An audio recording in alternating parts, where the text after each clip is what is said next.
It's time to talk about consent again, whether or not you want to. A variety of outlets have published articles about a Warwick University student by the name of George Lawler. Here are some of the headlines. Breaking news: rapists can be nice university-educated boys. After a male student rails against quote-unquote insulting consent classes at his Russell Group University, Rebecca Reed sets the record straight. Student rejects sexual consent lessons because he doesn't look like a rapist. He's white and privileged. UK student who doesn't look like a rapist objects to consent workshops like any self-respecting individual would. One thing's for sure, he does look like an asshole. The thing that kicked this hornet's nest, what brought on the backlash, was an article of his published in The Tab, Why I Don't Need Consent Lessons. You can go read the whole piece, there'll be a link in the description, but it's quite simple to summarize. He was invited to I Heart Consent training sessions. He found this insulting. He doesn't believe he needs to be taught how not to rape. And besides that point, he doesn't believe these workshops are effective. Here's the final paragraph of his piece. Self-appointed teachers of consent, get off your fucking high horse. I don't need your help to understand basic human interaction. Secondly, go and do something. Real people need your help, and they deserve better than you.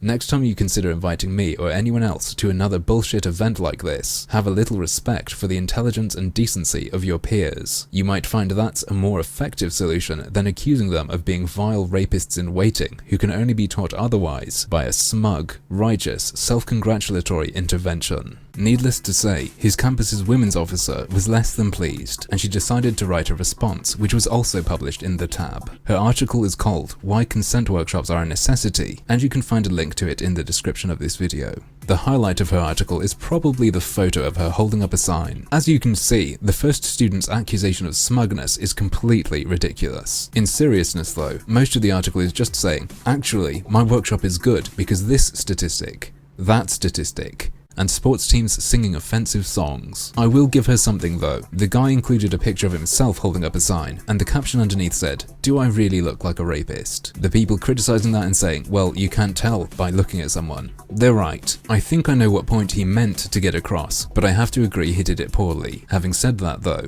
it doesn't really matter. None of this really matters. The only reason I'm skimming over it is to give you context. What matters is these workshops. They're being criticized and they're being defended, but no one's actually looking at them. At least not that I've seen. What exactly is being criticized, defended, or discussed in all of these articles by all of these outlets? I mean, it's easy enough to look. The women's officer even linked to the I Heart Consent Workshop Facilitators Guide. Even if the people railing against this dude are right and consent workshops are a necessity for all the reasons they say, that's not a defense of these workshops. If I started running Harmful Opinions brand consent workshops, do you think they would start publishing articles defending it, just saying so-and-so number of women get raped? Victims normally know their perpetrators, therefore Harmful Opinions consent camps are really important. No fucking way. They would dig into specifics, and that's what we are going to do now. Right away, without even reading it, the foreword doesn't exactly fill me with confidence. I suppose whoever wrote it must have gone to the same school as Lacey Green. Carrying on from there, their definition of consent seems absolutely fine to me. They use Rape Crisis England and Wales definition, which is essentially agreement by choice. What sticks out though is one of the reasons for you needing consent education. Ending rape culture and victim blaming. Learning about consent is also vital to combating rape culture and supporting survivors of sexual assault by helping people to understand that sexual activity without consent is a crime, where only the perpetrator can be blamed.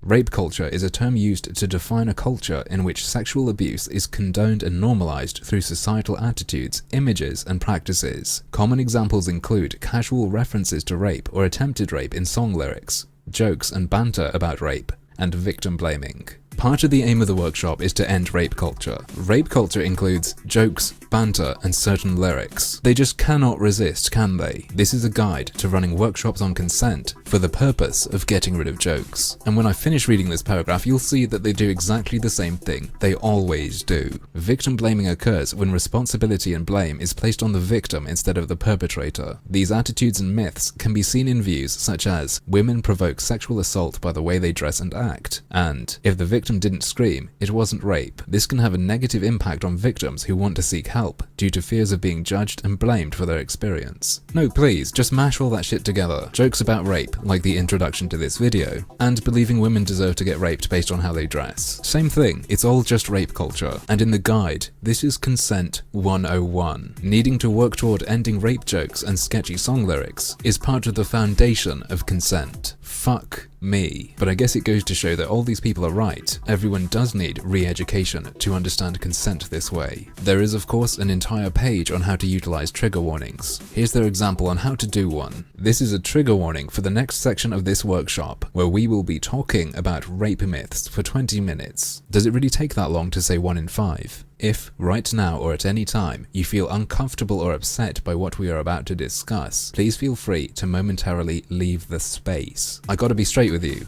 I'm personally uncomfortable with describing everything as spaces, safe spaces, gaming spaces, consent spaces. It makes them sound like alternate planes of reality. Carrying on, another highlight is one of the other aims of the workshop.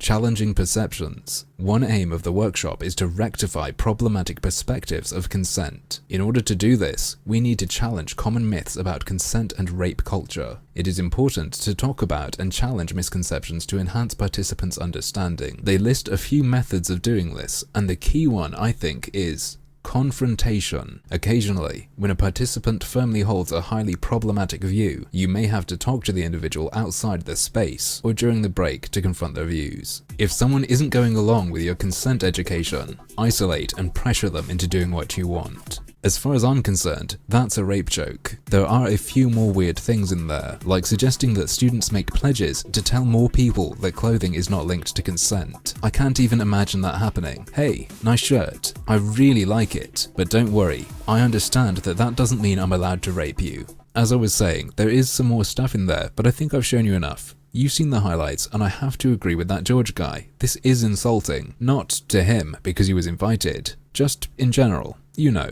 To humanity. But, as usual, that's just another one of my harmful opinions.